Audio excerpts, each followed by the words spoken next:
Hey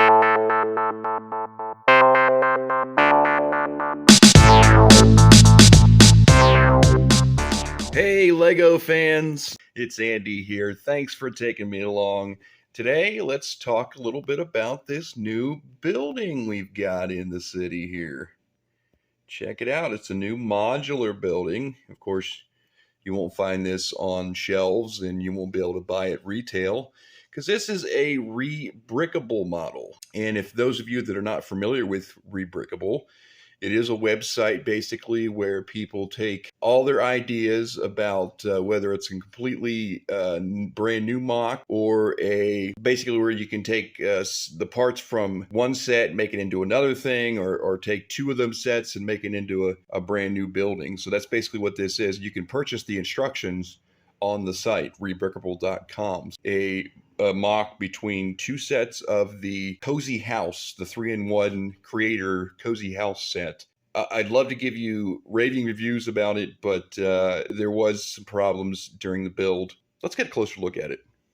All right, so here we can get a much better look at it than sitting across the platform there. But I mean, granted, is it a nice building? Does it look good? Yes, it does. I think it is a very good modular building. However, like I said, there was some build problems. There were some pieces that, I mean, obviously, they say when you purchase the instructions, yes, you can build this set with just two of the other sets, two of the Cozy House sets.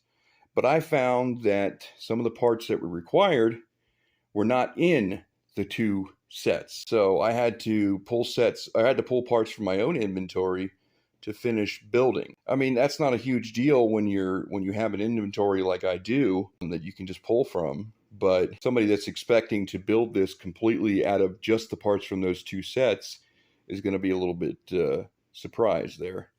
There were some other questionable designs to the building, especially the roof. The way that the roof was designed to be put on, it was basically on not hinges, but well, kind of amounts to hinges, but where you had the clips and the clip pieces that go into there.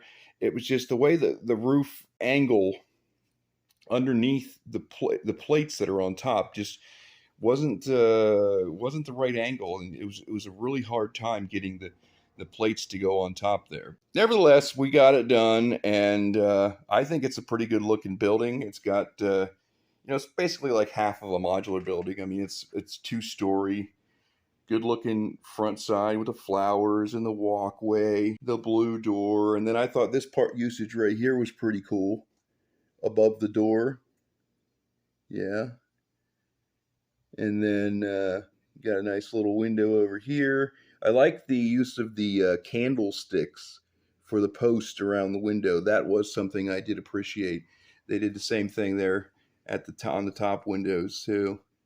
So I thought that was pretty cool. And then the little awnings above the windows with the cheese slopes is pretty cool. Top architecture of the design of the roof. I mean, not the roof panels like I mentioned, but the actual front side of the roof too. So let's turn it around and take a look at the back side. Just got the two big windows right there in the back of the main or the second story, and then the birdhouse, I believe is what that is. It's up here and down here. This roof here was basically set up the same way as the top roof with clips, but it wasn't nearly as hard to get on as what the other one was, on the one on top. So. But you got some details in here. You got some chairs and tables, some cups and bowls. It's like a little back patio area. It's going to make a nice addition to the city, right? Speaking of the city, take a look over here. You'll see that some of my tracks are gone. The railroad tracks are gone all the way up to there. I've been busy. This is what I decided to do. Because I know in the last video there was a road plate dilemma, right? Okay. I was debating on whether I should move my roads back to where they were in off center or keep them here in the center where they are. Well, I decided to keep them into center, but looking at this, remember this part right here where I said, yeah, we got 32 studs, but they're on 2 different plates. So that kind of prompted me to be like, well, the reason why that plate's sticking out there is because I put my railroad tracks on 48 by 48 plates instead of 32 plates. I've decided that to get rid of that problem, I'm converting all these double track plates to 32 plates instead of 48 plates. So all the ones that you're missing have been dismantled and taken apart, and these have been built. I got 9 of them so far, 32 by 32 double track pieces, plates. Obviously, if you do the math, 32 studs and 32 studs is 64 plus 32 is 96. And then 48 plates, 48 and 48 is also 96. 2 plates, 2 48 plates equals 3 32 plates. So that's how I'm going to even it out here. Right now, I've gotten 6 plates removed? I'm not sure if it's quite 6 plates, but I've got 9 32s ready to go. So that will replace 6 of the 48 plates. I've been holding off putting down the 32s because I'm kind of using this area for building. So I don't want to put the tracks in the way. But yeah, that solves that problem. Shouldn't take too much longer to swap out the rest of those, except for the raised line being on there is going to make it a little bit more difficult to take them out, but I'll work around it. The road plates. That was another dilemma. Well, what I've decided on the road plates is I'm going to leave the T right there like it is, and then I'm going to run a road this way, which will create another railroad crossing right here, which is fine.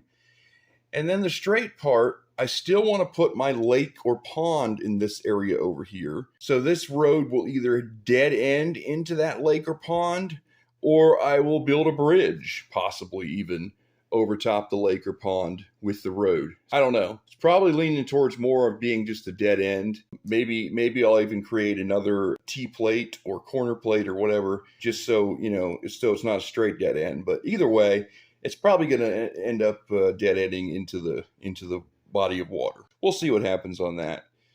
But anyhow, that is basically what's going on in the city right now. I've got the road dilemma figured out.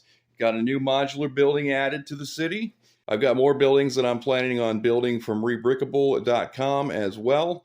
And I've got some of the original sets coming up too. So keep watching out for those videos here yet to come. All right, guys, that's all I got for you today. Thank you for tuning in. Thanks for taking me along. I do appreciate it. Let's talk about Lego. I'm Andy. Each and every one of you, have a great day, night, whatever it happens to be. We'll see you.